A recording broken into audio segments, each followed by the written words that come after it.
तो क्या आपकी उम्र 20 और 30 साल के बीच में है?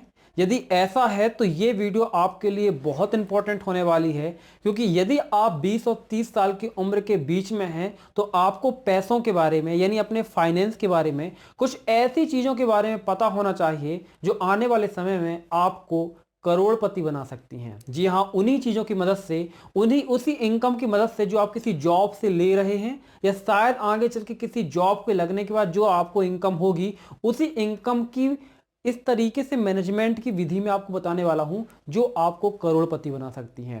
नमस्कार, मेरा नाम है Prabhat Kumar, motivational speaker, life coach and public speaking trainer. आपका स्वागत करता हूं आज की एक और बेहतरीन, खास और ज़बरदस्त वीडियो में मेरे इस YouTube channel the official Prabhat Kumar में। दोस्तों, यदि आपकी उम्र 20 और 30 के बीच में है तो आप में से बहुत सारे लोगों के अभी शादी हो चुकी होगी, जो खासकर 25 के ऊपर होंगे। बहुत सारे लोगों की शादी होने वाली होगी। बहुत सारे लोगों ने अपना कॉलेज ख़त्म कर दिया होगा, या फिर आप हो सकता है किसी अलग अलग प्रोफेशन में हो। कुछ लोग पैसे कमाने वाले हैं या कुछ लोग पैसे कमा रहे हैं।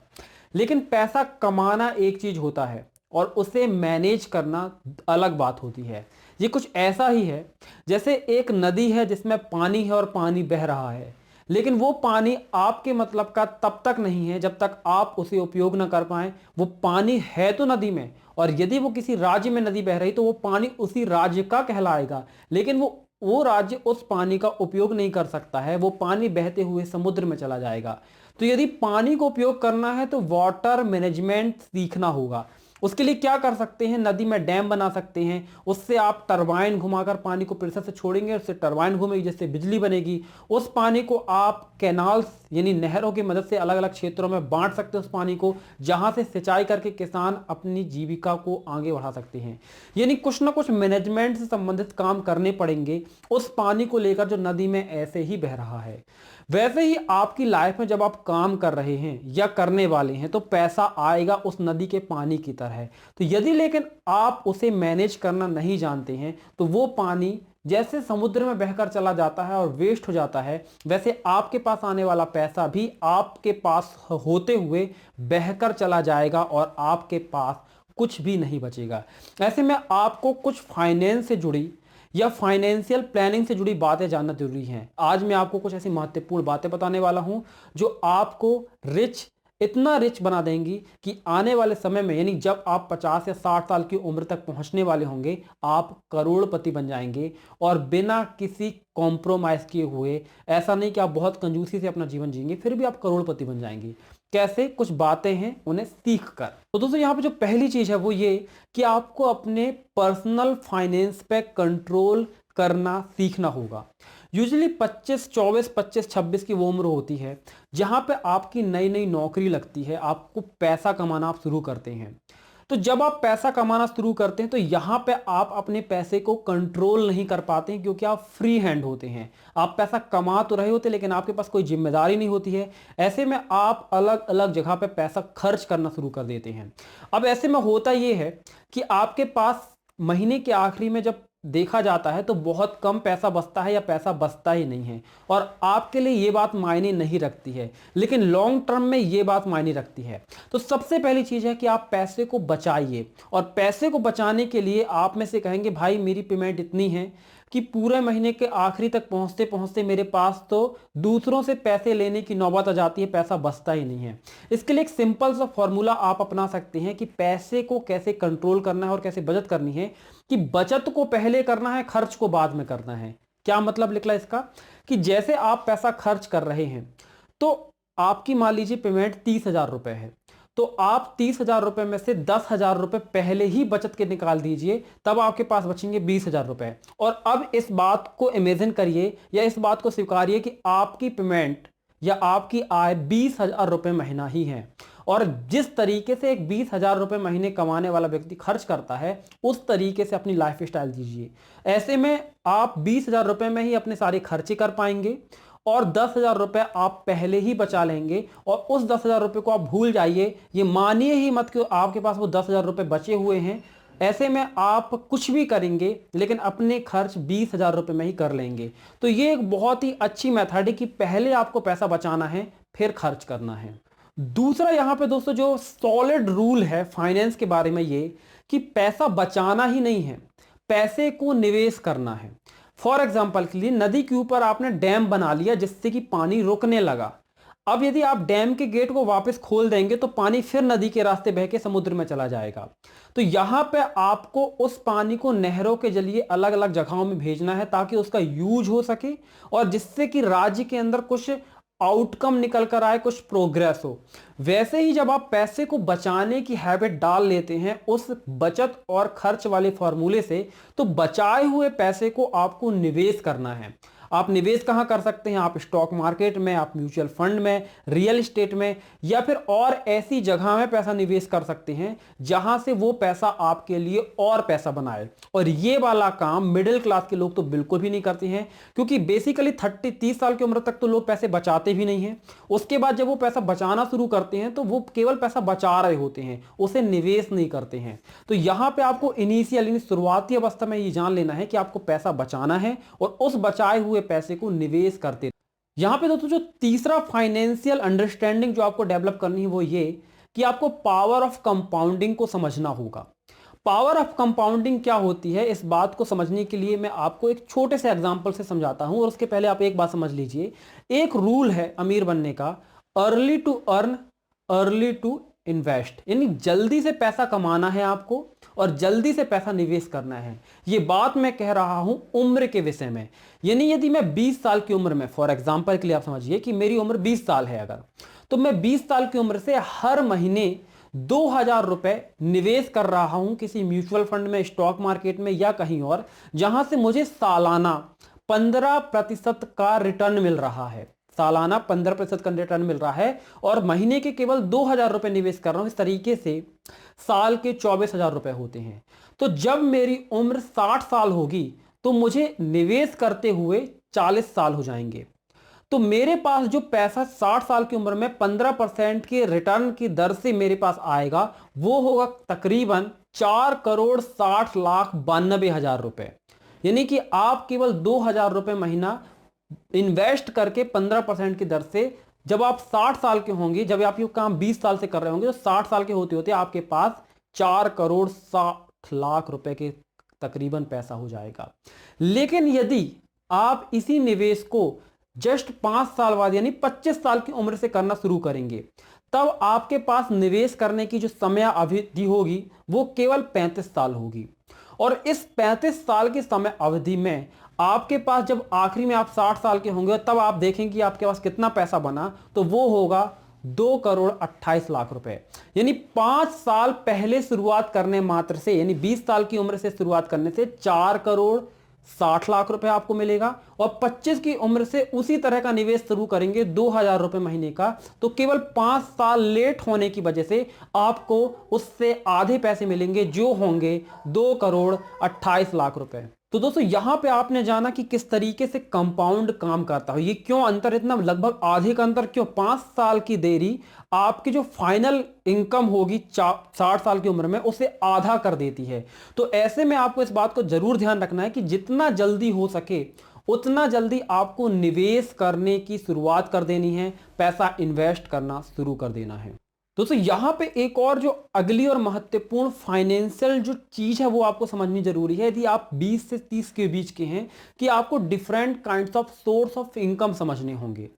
देखिए आय के अलग अलग साधन होते हैं, तो मेजरली 2 तरह के साधन होते हैं। पहला होता है एक्टिव सोर्स ऑफ इनकम, जिसके अंदर आपकी जॉब हो सकती है या फिर आपका कोई ऐसा सेल्फ एम्प्लॉयड काम हो सकता है जहां पे आपने खुद स्वरोजगार हो सकता है। जैसे कि आपने कोई दुकान खोल ली और वहां पे आपको सेल कर रहे हैं, बेच रहे हैं, या फिर आप किसी जगह पे गवर्नमेंट या प्राइवेट जॉब कर रहे हैं।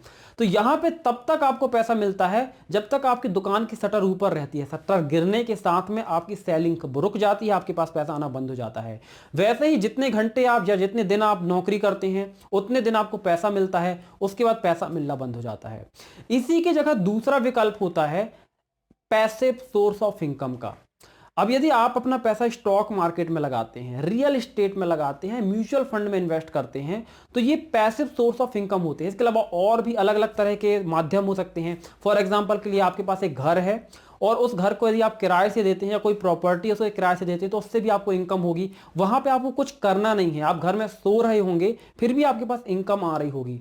तो देखिए कि ऐसे कौन से अलग अलग सोर्स ऑफ इनकम है, उसे समझिए और किन जगहों पे आप काम कर सकते हैं, खासकर पैसिव सोर्स ऑफ इनकम की फील्ड में वहां पे आप काम करिए, ताकि जब आप काम ना भी करें तब भी आपके पास पैसा बनता रहे, आपको पैसा मिलता रहे। तो अलग अलग सोर्स ऑफ इनकम को भी समझना जरूरी है। तो यहां पे जो अगला फाइनेंशियल कह सकते हैं अंडरस्टैंडिंग वो आपको डेवलप करनी होगी या एक हैबिट डेवलप करनी होगी, वो होगी बजट बनाने की।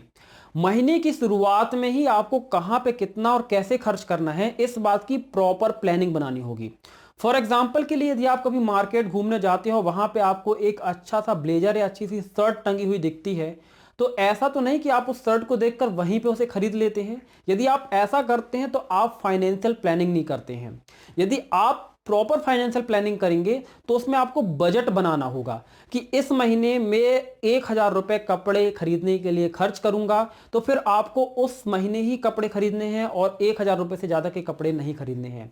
यदि आप इस तरीके से बजट बनाकर काम करेंगे तो कभी भी आर्थिक तंगी आपके पास नहीं होगी। आप चाहे 20,000 रुपए कमा रहे हो, 10,000 रुपए कमा रहे हो या 30,000 रुपए कमा रहे हो, कितना भी आपका कैप हो खर्च करने का मैक्सिमम, उतने ही पैसों से आप बहुत अच्छी लाइफ जी लेंगे यदि आप बजट बनाकर काम करेंगे। तो आपको बजट बनाना भी सीखना होगा। तो यहां पे जो 25 से 30 साल के जो नवयुवक होते हैं पैसा कमाना तो शुरू कर देते हैं और वो धीरे धीरे अब गृहस्थ जीवन में भी जुड़ते चले जाते हैं, तो वहां पे ये एक और गलती करते हैं, वो इमरजेंसी फंड यानी आकस्मिक फंड नहीं बनाते हैं। लाइफ में थोड़ा अनसर्टिनिटी होती है, कभी भी ऐसा होता है, कुछ ऐसी घटनाएं घट जाती हैं जहां पे हमारी फाइनेंशियल स्थिति डगमगा जाती है। ऐसे में आपको अपने इमरजेंसी फंड या आकस्मिक जो फंड होते हैं उसे बनाना जरूरी हो। कभी भी आप साल की प्लानिंग करें जब फाइनेंशियल, तो हमेशा एक फंड जरूर बना के रखें ऐसा जिसमें आप कुछ पैसा अलग से रखें कि कभी बाय चांस यदि आप प्राइवेट जॉब कर रहे हैं और जॉब नहीं रहती और 2 महीने 3 महीने के लिए आप घर में बैठे हुए हैं, तब आप अपने खर्च कैसे चलाएंगे, या आपके घर में कोई बीमार हो जाता है या फिर कोई और हेल्थ इशू हो जाता है, तो ऐसी कंडीशंस के लिए हमेशा एक फंड अलग से निकाल के रखें और उसे कभी खर्च ना करें जब तक कि स्थितियां हाथ से बाहर ना निकल जाएं। बहुत सारे नवयुवक ऐसा नहीं करते हैं और फिर एकाएक जब जिंदगी सही चल रही होती है और कोई ऐसा झटका लगता है जहां पे आकस्मिक कुछ ऐसी चीजें घट जाती हैं जो फेवरेबल नहीं होती हैं, तो फिर समस्याएं पैदा होती हैं, फिर लोगों को कर्ज लेना पड़ जाता है और वो कर्ज के तले दबते चले जाते हैं। तो हमेशा एक इमरजेंसी फंड आपको बना के रखना होगा। तो यहाँ पे एक और चीज है, आपको कर्ज के बारे में भी समझना होगा। कर्ज 2 तरह के होते हैं, एक होता है अच्छा कर्ज, एक होता है बुरा कर्ज। कर्ज यानी आप किसी से उधार, अच्छा उधार बुरा उधार। अब आप कहेंगे उधार तो उधार होता है, अच्छा और बुरा उधार क्या होता है?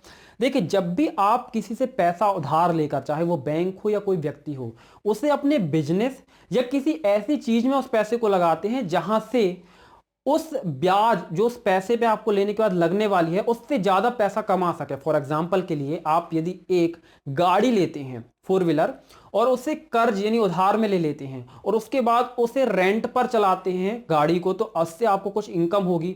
तो वो आपके लिए, क्योंकि वो कर्ज से आपके घर में एक इनकम का नया सोर्स पैदा हो गया, तो उससे आप कर्ज भी चुका देंगे और उससे आप कुछ इनकम अपने जेब में भी डाल पाएंगे। तो ये कर्ज अच्छा कर्ज हुआ।